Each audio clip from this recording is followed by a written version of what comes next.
佢攞過奧運銅牌，佢職業生涯19連勝，佢係女子桌球世界冠軍。不過佢哋通通都冇資格登記做體育演藝文化及出版界選民。而佢係大澳鄉事委員會主席，佢就有權投票啦。點解呢？係啊，唔知啊，真係唔知嘅。我就知道係功能組別就係鄉議局嘅。我哋問過選舉事務處，佢哋話大澳鄉委會係透過界別之中有關體育嘅條例登記。睇返法例，全港76間港協暨奧委會嘅附屬體育協會同埋佢哋嘅屬會都有資格登記做選民。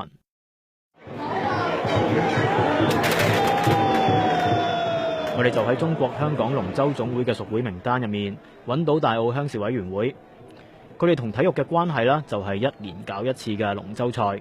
投票嘅準則要搞好香港經濟，搞好香港嘅民生。但係如果搞好而家嗰啲政治呢，我就反對嘅。但係而家係體育文化，都係呢個準則，係呢個準則。所以如果要投票，我都投愛國愛港嘅。同樣透過有關體育嘅條例登記嘅，仲有投資公司、建築公司、染料公司等等。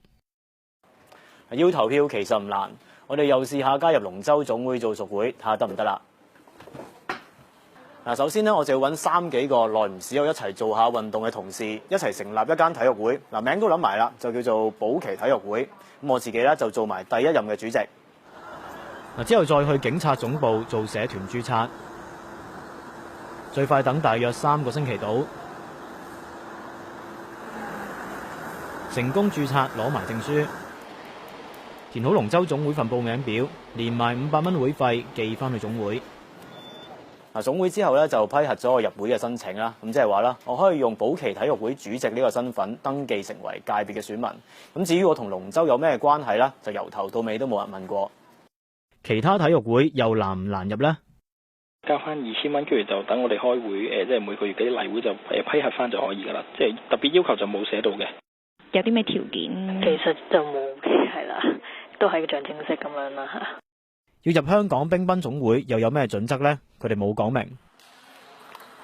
第一步係先要寫咗信入嚟先咯，咁我哋先可以交到上去執委會度，先知佢哋下一步要做啲乜嘢。乒總主席係港協副會長余國良，佢嘅家族就用咗2個地址登記咗17間公司，包括我哋先前提過嘅建築同埋投資公司。佢呢啲公司係咪透過乒總登記做體育界選民呢？